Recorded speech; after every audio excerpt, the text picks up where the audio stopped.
Bom dia a todos. Para quem não me conhece, sou o Márcio Lima. Estou há 22 anos na FIVES, 30 e tantos na indústria. O pessoal da Fermentec me procurou. Eles andam fazendo muitas assessorias em fabricação de açúcar. E eles queriam entender um pouco mais sobre cozedor contínuo, boas práticas. Esse é o começo desse trabalho. É muita coisa para falar. Eu vou tentar ser o mais sucinto possível. Então, vou ser bem rápido aqui, bem objetivo. Tá bom? Vamos lá. Bom, por que a gente acha que dá para falar disso? A FIVES tem mais de 200 anos de experiência com fábricas de açúcar, com equipamentos de açúcar. E a gente tem mais de 600 tachos contínuos no mundo, desde os anos 60, quando foi feito o primeiro tacho. A gente tem tachos de tubos verticais, tubos horizontais, a placa, de tudo que é tamanho, em beterraba, cana, massa A, B, C, massa D, refinaria, tem de tudo. E temos equipamentos desde, sei lá, 400 hectolitros a 4.000 hectolitros, pelo menos em projetos. Os maiores instalados têm 3.000. E aqui no Brasil, a gente tem 65 tachos instalados, né? Então, tem um ou outro tacho aí instalado que não é nosso, mas 65 são nossos, 4 com tubos verticais e 61 com tubos horizontais. E a gente faz tudo aqui no Brasil. 100% da engenharia, dimensionamento, instalação, automação, posto em marcha, assistência técnica, e é isso aí. Bom, os tachos contínuos, já há muito tempo, eles são a melhor opção para instalação numa planta nova, num aumento de capacidade, ou na renovação dos equipamentos. Por essas razões, né? Eles podem ser equipamentos muito grandes, eles podem substituir vários tachos antigos, eles têm uma relação entre superfície e volume maior do que os tachos convencionais. Isso faz com que eles possam trabalhar com vapores de mais baixa pressão, com V2, com V3, e eles têm uma eficiência uma volumétrica maior. Por quê? Porque o tempo de retenção dele real, o tempo que o cristal fica dentro do equipamento é maior. Então, você tem mais tempo para o cristal se desenvolver. Então, um tacho de, sei lá, 1.000 hectolitros, ele não substitui 2 tachos bateladas de 500, ele substitui 3. Né? Por aí vai. Para quem nunca viu, basicamente, a ideia do tacho contínuo é muito simples, né? Eu tenho um grande reator, que é como se fossem vários cozedores... que é como se fossem vários cozedores batelada em série, né? Onde eu coloco um cristal pequenininho num primeiro compartimento e ele vai sendo alimentado com um licor padrão, que pode ser mel ou xarope, que tem sacarose dissolvida, e essa sacarose vai sendo incorporada àquele cristal. Esse cristal vai crescendo, eu vou esgotando a sacarose que tinha nesse licor padrão, nesse mel, nesse xarope, e ao final eu retiro a massa cozida. Para que isso seja feito de maneira controlada, eu preciso me atentar a alguns parâmetros fundamentais e essenciais, né? Eu preciso me atentar à retirada do vapor, né, ao vácuo do tacho, tudo isso é feito sob vácuo, a pressão, ao vapor que eu coloco para aquecer a calandra, a retirada dos condensados, a quantidade e a qualidade do magma que eu coloco lá no começo, dos cristais ou da semente que eu uso no final, no início, a qualidade desse mel, né, ao nível da massa dentro desse tacho. Tudo isso influi no cozimento. Vou falar sobre tudo isso muito rapidamente. Primeira coisa fundamental, o vácuo.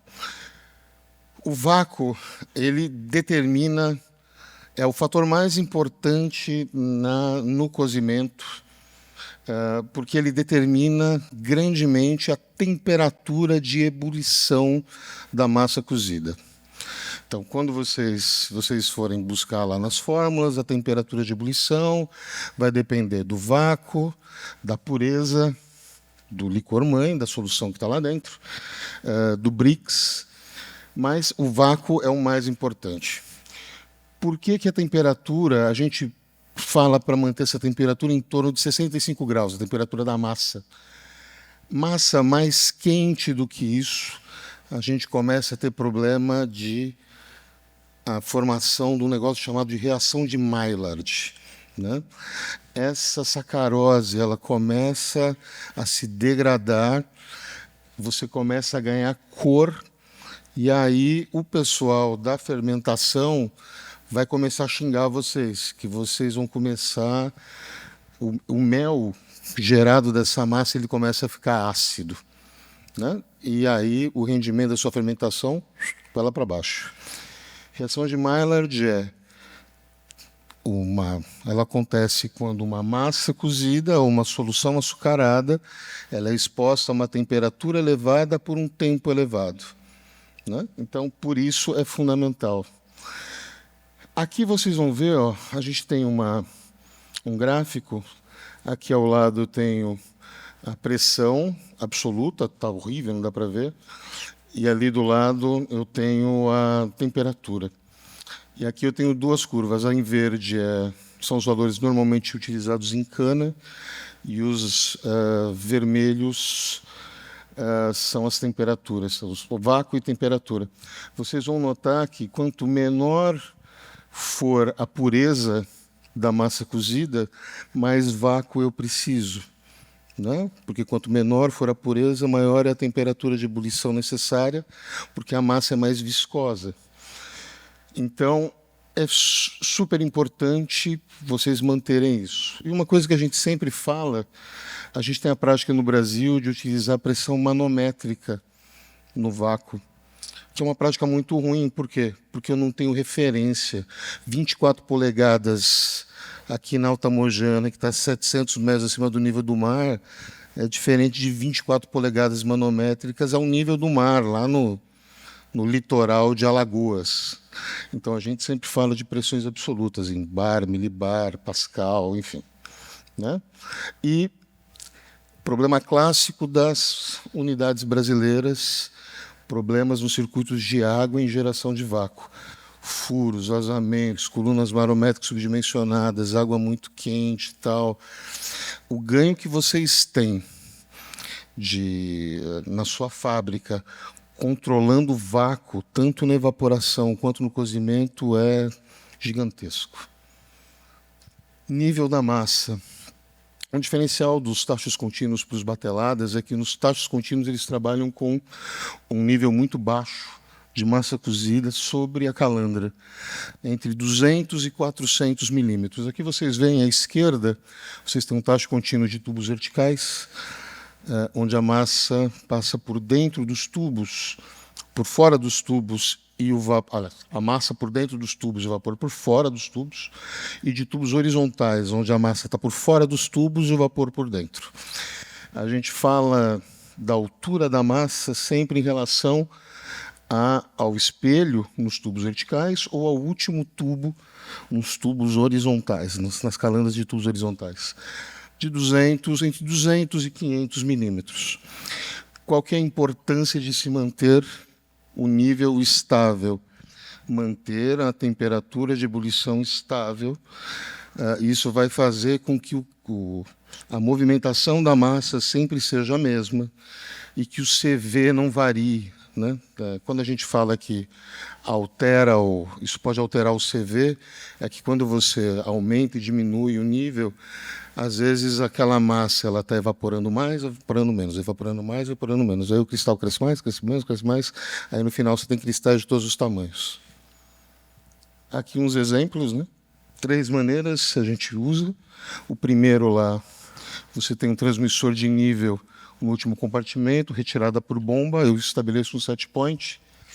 Segunda maneira, por sifão, válvula de controle, eu mantenho aquele H, eu tenho que ter um H suficiente, em torno de 7 metros, para que eu consiga vencer o vácuo e controlo a retirada pela válvula de controle.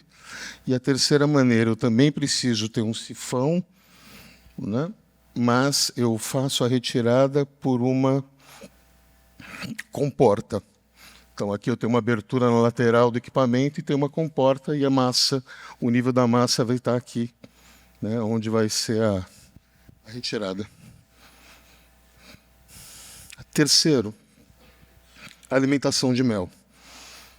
Primeiro, o mel deve ser introduzido no cozimento, seja batelado contínuo, acima com a temperatura igual ou maior à temperatura de ebulição daquela massa cozida. Então, mel, quando você coloca, a massa está lá em ebulição, a 60 graus, 65 graus, você coloca um mel a 50, você vai parar aquela ebulição, você precisa colocar mais vapor ou mais vácuo. O seu cozimento vai levar mais tempo, sua calandra vai trabalhar mais quente, ela vai sujar mais, você vai degradar mais açúcar. É fundamental que esse mel, se vocês forem um de massa BOC, é fundamental que esse mel ele seja diluído, que ele não tenha cristais pequenos. É fundamental, como a gente faz um controle automático, no cozedor contínuo a gente busca uma determinada curva de Brix, né? Para garantir que o cristal tenha, que a massa tenha uma determinada supersaturação, eu preciso determinar que em cada ponto do cozimento eu tenho uma determinada concentração de açúcar, sacarose. E por conta disso eu preciso controlar o Brix, preciso controlar a quantidade de mel que entra em cada lugar. E para que esse controle seja bom, eu preciso que a pressão da linha seja estável, que eu não tenha entupimentos, etc. e tal. Algumas curiosidades, coisas que a gente não usa no Brasil, mas fora é bem comum. Normalmente eu faço eu aplico a maior quantidade de mel no começo do cozimento e não no final. Por quê? Para dar tempo de esgotar a sacarose durante o processo. Quanto mais para frente eu ponho mel, menos tempo eu tenho de tirar a sacarose daquele mel. É possível utilizar nos últimos compartimentos o que a gente chama de back boiling. Então, por exemplo, eu estou trabalhando com 2 massas, eu posso usar o mel B, o mel final, no último compartimento. Posso usar.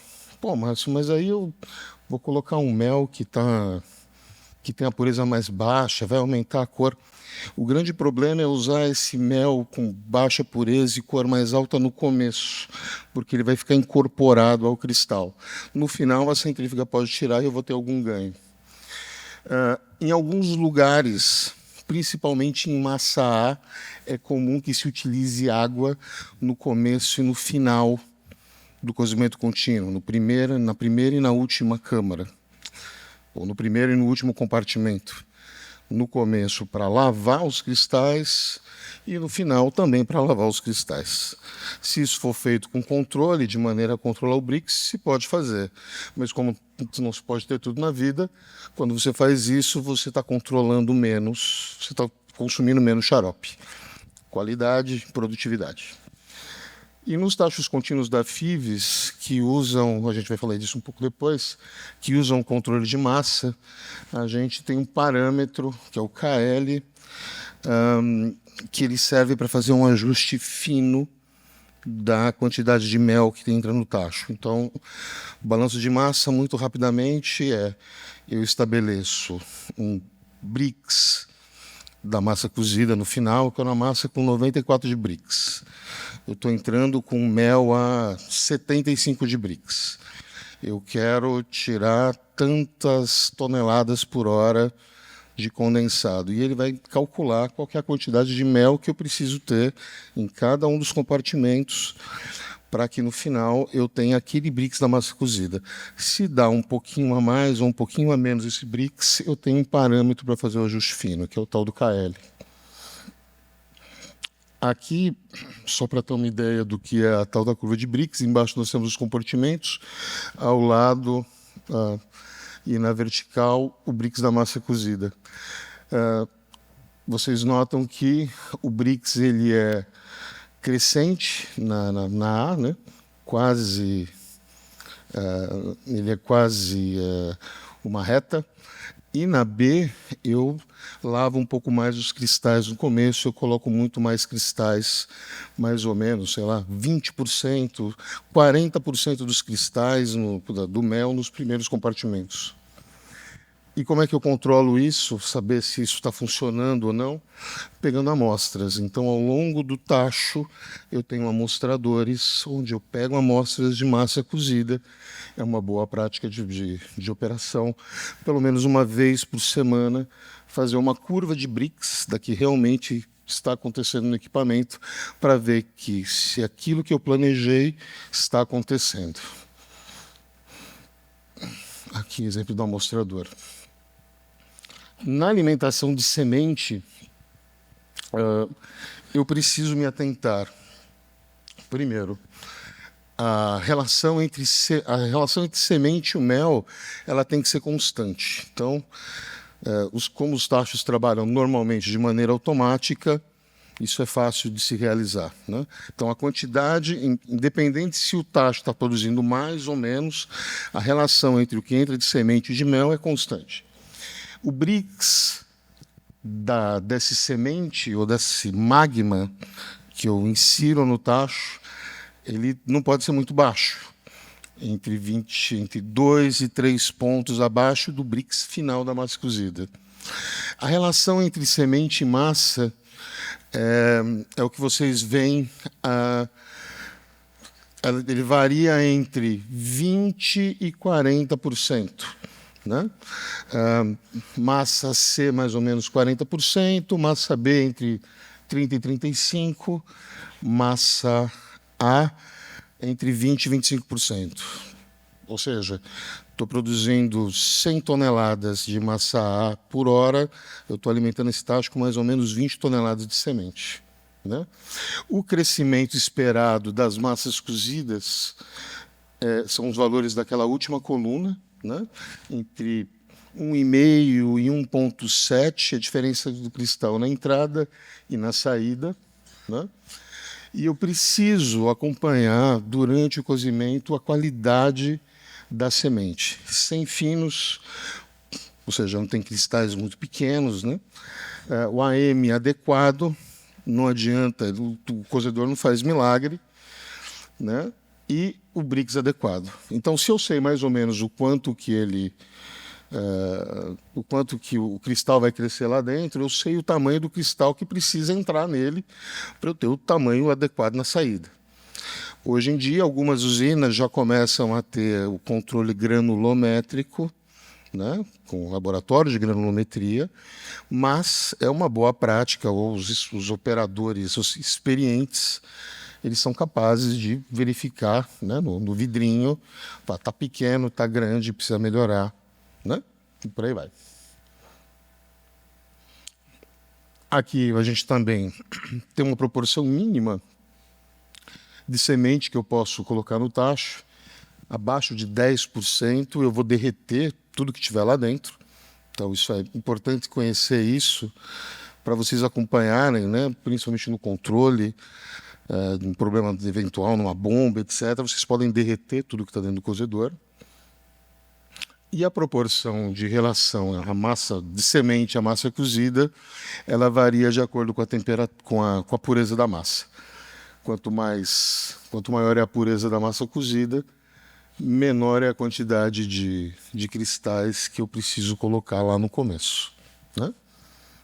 Então, por exemplo, aqui, numa massa cozida de 75% de pureza, eu vou cair ali mais ou menos em 30% de magma ou de semente em relação à massa cozida. pressão da calandra. Aqui vocês estão vendo, eu tenho 2 tachos de tubos horizontais e tubos verticais. Nos tubos, nas calandras, esse aqui é um tacho, são 2 tachos duplos, né? Em cima um tacho duplo de tubos horizontais, abaixo tacho duplo de tubos verticais. No tacho duplo vertical, horizontal, o vapor normalmente ele tem mais de um passe, são 2 ou 3, como se for um evaporador casco-tubo, um aquecedor casco-tubo.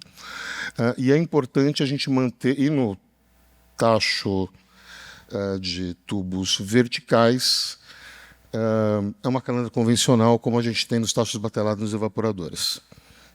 Quando o tacho é muito grande, a gente põe 2 calandras para que a distribuição de vapor aqui dentro seja adequada.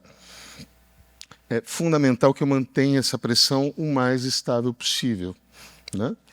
Para quê? Para manter um ΔT entre a temperatura da calandra e a massa o mais estável possível. Quanto mais quente trabalha essa calandra,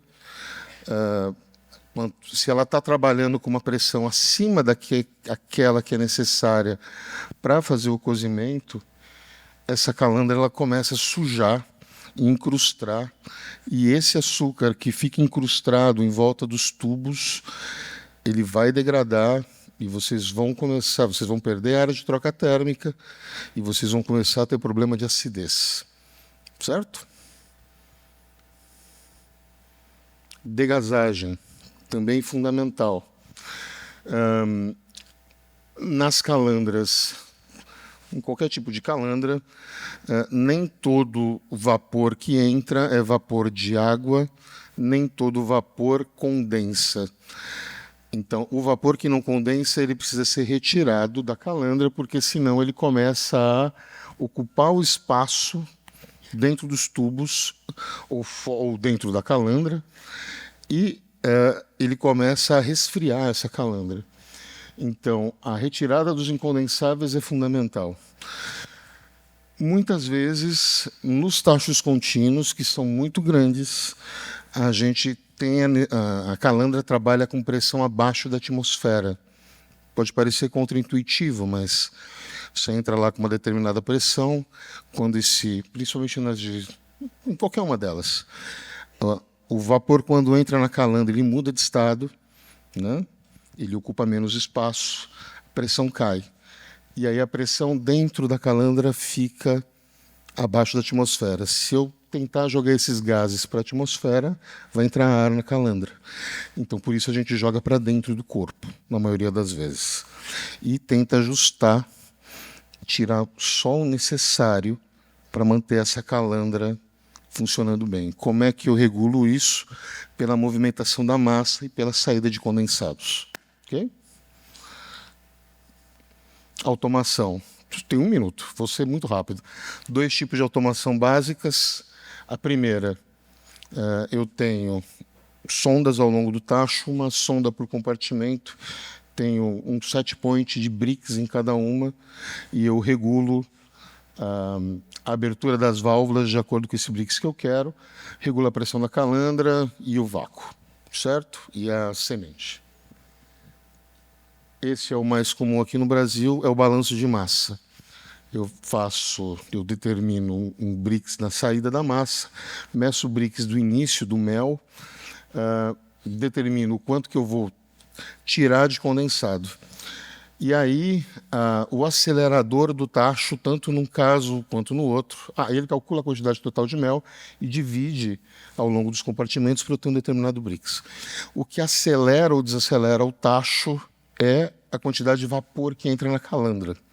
Então, se eu peço para ele, se eu abro mais o vapor no condensado, ele evapora mais rápido a massa, vai sair mais condensado, e para manter o brix nos compartimentos, ele vai pedir mais mel e mais semente, e vice-versa, né? Então, os tachos são fáceis de entender, mas são muito complicados de operar em manual. Então, é fundamental, principalmente quando a gente tem tachos de massa A. que as coisas acontecem muito rápido. É muito fácil você empoeirar um tacho de massa A, né? Se ele concentrou um pouco mais, ele te empoeira. Um tacho de massa B e C até dá, mas é fundamental que a automação funcione muito bem. Procedimentos de limpeza. Primeira coisa, o tempo de limpeza depende da pureza. Quanto maior for a pureza da massa cozida, mais rápido o tacho suja, porque as projeções de massa que a gente tem nas paredes do tacho, nas partições, nas metálicas, acontece mais rápido. Eu estou concluindo já. Então, normalmente, a gente trabalha entre 2 e 4 semanas, uma média de 20 dias para amassar. Massa B, normalmente a gente está naquela zona ali, ó, entre 6 e 8 semanas. E massa C a gente tem clientes que rodam uma safra 3, 4, 5 meses, 6 meses sem limpar. Tá? Como é que a gente faz essa limpeza? A gente vai falar disso depois. Existe uma operação que nem todas as usinas fazem, que é a vaporização em serviço. O que é isso? Durante a operação normal do tacho, eu corto o vácuo assim, desligo a água do condensador, desligo a bomba de vácuo, paro a alimentação de mel e de semente, mantenho a pressão na calandra e quando eu faço e abro um vapor que está por cima da massa cozida, na parte superior do tacho. Quando isso acontece, a pressão do tacho começa a subir, né?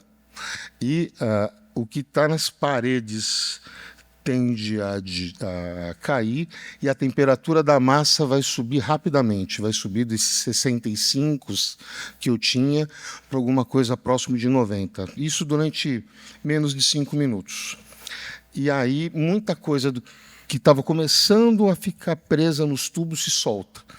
Quando essa pressão chega perto da atmosférica, 5 minutinhos, eu ponho o vácuo, fecho esse vapor, faço o vácuo de novo, volto à alimentação e toco. Isso tem que ser feito uma vez por turno, pelo menos, ou a cada 12 horas, e assim eu garanto um tempo de campanha maior do equipamento.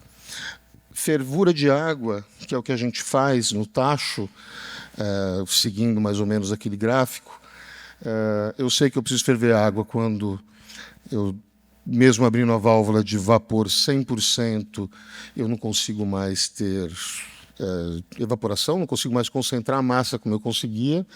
Quando eu começo a ver que já estão saindo pontos pretos na massa ou qualquer coisa desse tipo, e aí eu preciso descarregar aquela massa, colocar água lá dentro e limpar.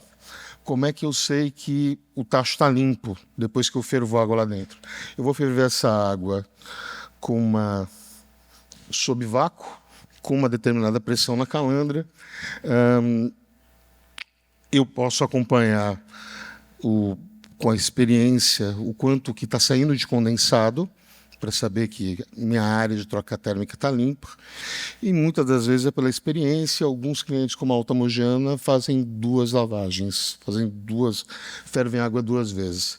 E em alguns lugares não se lava com água, se lava até com caldo clarificado, né, para ficar mais fácil a utilização disso no processo depois.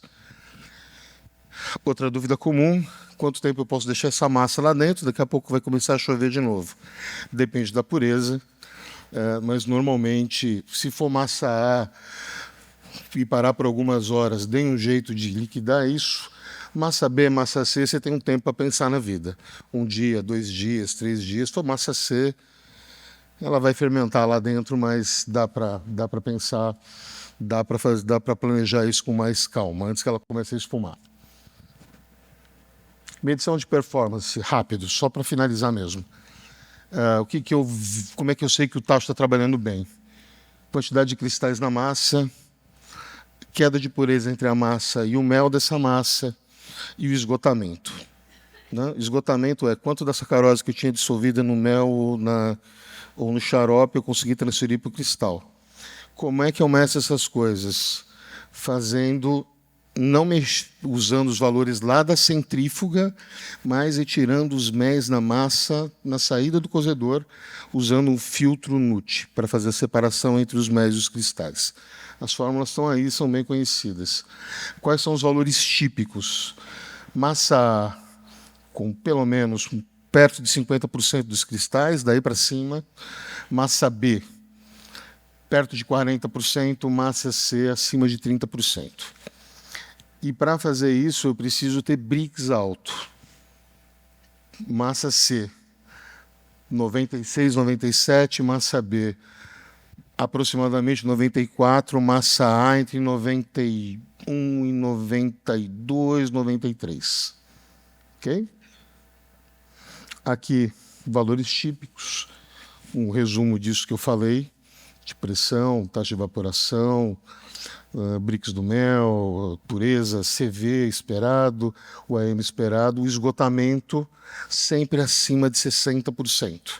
Esse é um valor muito importante. Normalmente a gente não calcula esgotamento nas usinas brasileiras, mas uma massa que tem um esgotamento de menos de 60%, ela tem poucos cristais, a diferença de pureza entre o mel e entre uma massa e o mel dessa massa é muito pequena. Você tem muita recirculação de sacarose e de méis na fábrica e você tem muitas perdas.